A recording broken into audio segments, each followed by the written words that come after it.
First ever factory outlet Mukunda jewellery KPHB Kothapet Khammam Somajiguda Hanamkonda.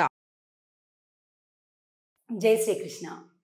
Andal తిరువడిగలే శరణం. ఈరోజు కూడా విశేష పాసురం, 17వ పాసురం. ఈరోజు దానాలు ధర్మాలు అందరికీ బాగా చేసుకుంటారనమాట. ఈరోజు ఎవరైనా పెద్దలకి ఏదైనా బట్టలు పెట్టాలి, ఏదైనా దానం చేయాలి, భూదానం, గోదానం, వస్త్రదానం అంటే తిరుప్పావై కాలంలో చేసుకోవాలి అంటే ఎక్కువగా ఈ పాసురం రోజు చేసుకుంటుంటారు. ఎందుకంటే ఈరోజు నందగోపుడి యొక్క దాన వైభవాన్ని వర్ణించేటటువంటి పాసురం కాబట్టి పాసురం చూద్దాం. అంబరమే తన్నీరే సోరే అరం செய்யும் எம்பெருமான் நந்தகோபாலா எஜுந்திராய் கொம்பனார்க்கெல்லாம் கொழுந்தே குலவிளக்கே எம்பெருமாட்டி யசோதாய் அறிவுராய் அம்பரம் ஊடறுத்து ஓங்கி உலகளந்த உம்பர் கோமானே உறங்காது எஜுந்திராய் செம்பொற்கழலடி செல்வா பலதேவா உம்பியும் நீயும் உறங்கு ఏలోరెంబావాయ్.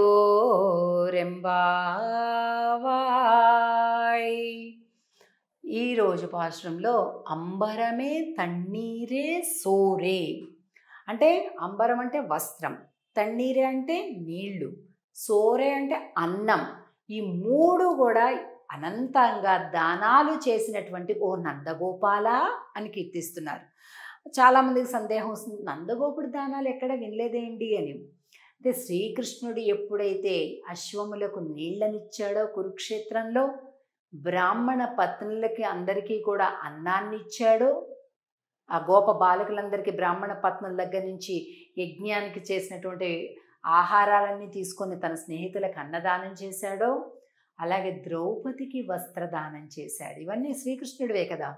అంటే శ్రీకృష్ణుడిలో ఈ గుణాలు ఉన్నాయంటే తండ్రి అయినటువంటి నీలో ఉన్నవే కదయ్యా అని చెప్తున్నారు నందగోపుడితోటి.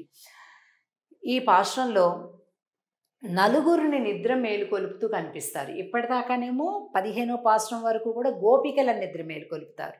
16వ పాశ్రంలో నందగోపుడు భవనాన్ని చేరారు. 17వ పాశ్రంలో భవనం లోపలికి వెళ్ళారు. అక్కడ నలుగురిని మేలుకొలుపుతున్నారు. 1 నందుడిని, 2 యశోదని, 3 శ్రీకృష్ణుడిని, 4 బలరాముణ్ణి. వీళ్ళందరినీ కూడా నిద్ర లేపటం కనిపిస్తుంది. కాబట్టి ఇక్కడ ఏ గోపి ఎలాగా దానాలు చేశాడో చెప్పాం. శ్రీకృష్ణుడు ద్రౌపదికి వస్త్రదానం చేశాడు నిండు సభలో. దప్పిక కొన్నటువంటి గుర్రాలకు యుద్ధరంగంలో నీళ్ళు ఇచ్చాడు. ఇదేమో అడవులకు వెళ్ళినప్పుడు తోటి గొల్ల పిల్లలకు ఆకలిగా ఉన్నవారికి మునిపత్నులతోటి అన్నం పెట్టించి అన్నదాత అయ్యాడు. కాబట్టి ఈ ప్రకారంగా అనమాట. ఇందులో ఎంబెరు మాట్టి యశోదాయ్ అరివురాయ్ అని అంటున్నారు. ఎంత అందమైన పదాలంటే యశోదమ్మ తల్లిని అమ్మ తెలివి తెచ్చుకో అంటున్నారు. నిద్రలే అంటలేదు, తెలివి తెచ్చుకో అంటున్నారు. అంటే తల్లి ఎప్పుడూ నిద్రపోదండి. చంటి బిడ్డలుంటే తల్లి ఎప్పుడైనా నిద్రపోతుందా? ఎప్పుడు ఆదమర్చే ఉంటుంది. నిద్రపోయినట్టుగా అనిపిస్తుంది చూడటానికి, కానీ ఎప్పుడు ఒక ఆత్మ ఎప్పుడు అలాగే పిల్లలు ఎప్పుడు లేస్తారా, వాడికి ఎక్కడేమవుతుందా, వాడికి సరిగా ఉందా లేదా కంఫర్ట్గా అనే ఆలోచనతోటే పరాకుగా ఉంటుందండి. పూర్తిగా గాఢ నిద్రలోకి వెళ్ళలేదు తల్లి ఎప్పుడు కూడా. సో అలాగే యశోదమ్మని అంటున్నారు. స్త్రీలలో చిగురు వంటి దానా ఎంబెరుమాటి అశోదాయ్ అరివురాయ్ అని అంటూ ఆమె యొక్క సౌందర్యం, యశోదమ్మ యొక్క సౌందర్యాన్ని చెప్తున్నారు ఇక్కడ. అంటే ఒక చెట్టు యొక్క చిగురు చాలా లేతగా ఉంటుంది, వెంటనే వాడిపోతుంది. అలాగే ఎవరికి ఏ బాధ వచ్చినా ముందు యశోదమ్మే ఆ విలవిలలాడిపోతుందట. అంతేకాకుండా మా వంశానికి మంగళ దీపము వంటి దానివి నువ్వు అని చెప్తున్నారు కదండి. ఎంత గొప్ప విషయం అండి. మంగళ దీపం ఆవిడే. లేకపోతే స్వామిని, పరమాత్మని, జగదాచార్యుడిని ఈ లోకానికి అందించినటువంటిది కదా యశోదమ్మ తల్లి. అది ఆరివురాయ్. నిద్రలే మేలుకో అని అనకుండా తెలివి తెచ్చుకో అని అంటున్నారు. నందుడిని యశోదని పిలిచేసిన తర్వాత ఇంకొక అడుగు చూస్తే ఏం కనిపించింది? సెంబుర్కజలడి సెల్వా బలదేవా ఉంబియుంని. ఇది యశోదమ్మ నిద్ర మేలుకొలుపుతున్నారు ఇక్కడ ఈ చిత్రంలో యశోదమ్మ వారిని.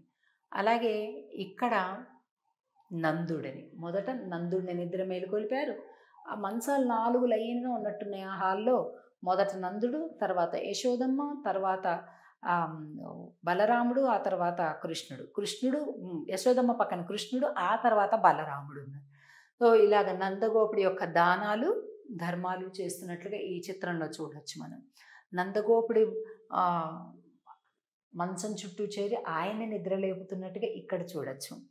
యశోదమ్మ నిద్ర మేలుకొలిపేది ఇక్కడ చూస్తున్నాం మనం. అందరివి లైన్గా ఉన్నాయన్నమాట.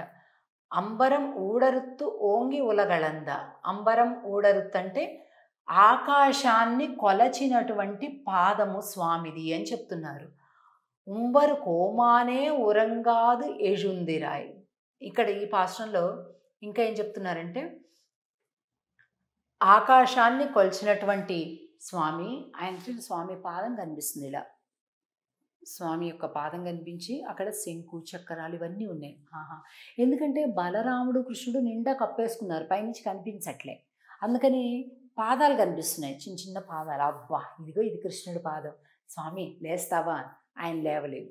ఇంకొద్ది పక్కకి వెళ్ళారు, అక్కడ ఆయన పాదం కనిపిస్తుంది, బలరాముడి పాదం ఇక్కడ దాకా కనిపించింది.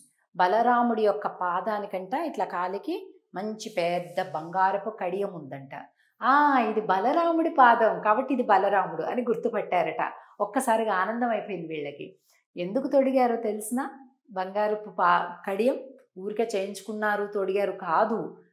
బలరాముడు ఈ నందవ్రజానికి వచ్చిన తర్వాత కృష్ణుడు వచ్చాడు.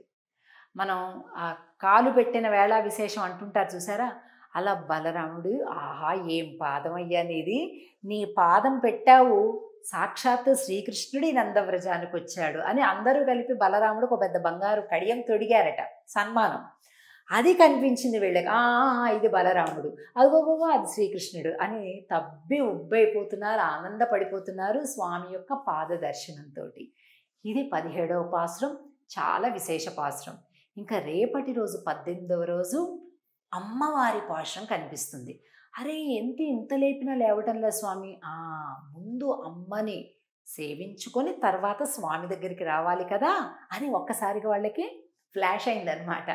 మనకు ఆలయంలోకి వెళ్ళినప్పుడు కూడా ముందు అమ్మవారి సన్నిధిని దర్శించుకొని తర్వాత స్వామి దర్శనానికి వెళ్ళాలి. ఎప్పుడు డైరెక్ట్గా స్వామి దగ్గరికి వెళ్ళకూడదు. ఇది కూడా ఈ పాసుర క్రమంలో ఆండాళ్ తల్లి మనకి చెప్తుంది. తప్పకుండా అద్భుతమైనటువంటి పాసురం రేపటి పాసురం.